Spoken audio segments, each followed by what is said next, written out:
Tasio, l'annonce vient de tomber, il sera maintenant possible de télécharger des émulateurs de jeux vidéo sur iPhone. Alors vous ne savez peut-être pas ce qu'est un émulateur, mais laissez-moi vous dire que c'est une immense et bonne nouvelle pour le monde du jeu vidéo. Ouais, et on va vous expliquer tout ça.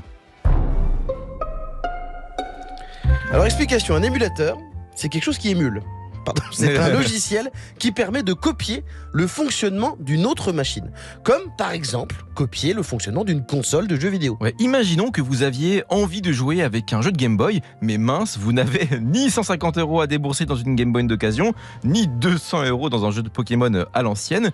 Et bah vous pouvez tout simplement installer sur votre téléphone ou sur votre ordinateur un émulateur de Game Boy.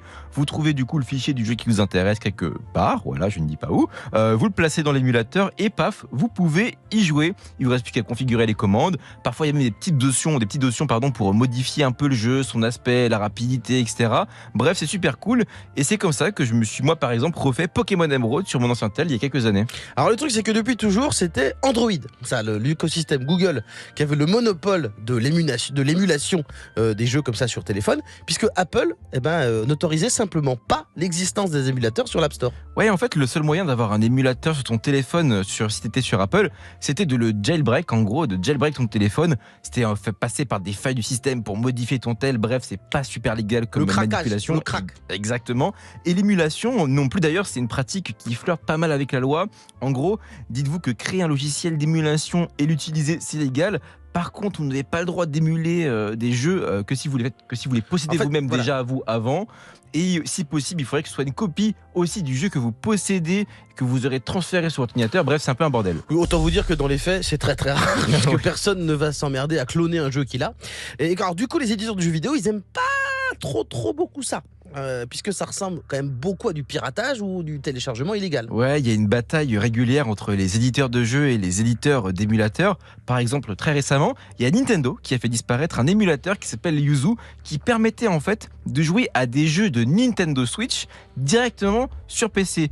Alors c'est vrai que quand on pense émulateur, on pense beaucoup rétro gaming, mais certaines personnes l'utilisent pour jouer à des jeux d'aujourd'hui et qui sont encore bien en vente. Encore, en plus, c'est un business parce que ça demande du temps de fabriquer ces machines à émuler. Donc certains émulateurs sont payants. Il y a d'autres qui lancent des campagnes genre Kickstarter, des campagnes de donation. Ouais, c'est un business et bref, ça pose vraiment des soucis aux pontes du monde du gaming. C'est d'ailleurs pour ça que Apple n'autorisait pas ce genre de logiciel, pour ne pas inciter à cette pratique et ne pas avoir de soucis en fait avec les éditeurs. Et aussi parce que globalement, ils détestent un peu Apple le fait qu'on utilise des logiciels qui ne viennent pas directement de l'App Store, quoi, il faut le dire. Et alors, si Apple a changé d'avis, c'est pas vraiment parce que d'un coup ils se sont dit oh allez, on va se détendre du slip, on laisse faire.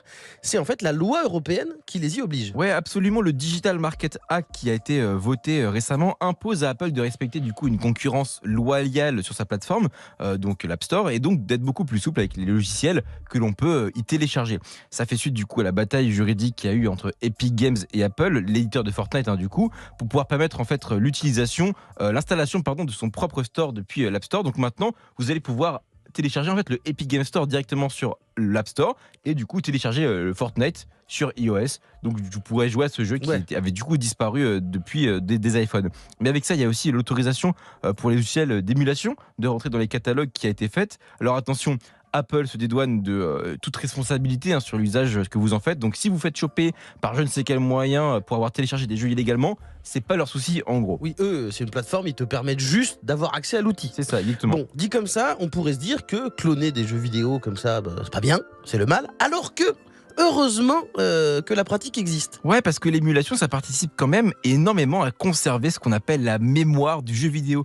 Il y a un immense problème dans l'industrie, le rétro gaming, ça coûte cher. Donc si vous voulez découvrir des classiques de cet univers en étant totalement dans la légalité, vous devrez dépenser plusieurs centaines, voire même des milliers d'euros pour certains jeux ou consoles qui restent extrêmement rares. À côté de ça, il y a beaucoup d'éditeurs qui gardent leurs anciens jeux sans rien faire pour essayer de les re-rendre accessibles. Ouais, tout à l'heure, je citais le cas de Pokémon. Eux, par exemple, c'est un cas typique. Bon courage si vous voulez jouer légalement aux anciens jeux. Il faudra attendre un pack anniversaire ou collector, voire un remake de ces jeux dans 10-15 ans, quand Nintendo aura décidé de se faire un peu de monnaie dessus. Et pour certaines licences, c'est encore pire, puisque les ayants droit ont juste décidé de les abandonner. Donc elles sont vouées à disparaître de la mémoire collective. Bref, moi je dis, vive l'émulation. Profitez-en pour kiffer vos anciens jeux de Game Boy ou PlayStation sur votre téléphone ou votre tablette. Vous verrez que ça a une certaine saveur de se faire un petit Pokémon à l'ancienne avec son tel dans le métro. Réseau.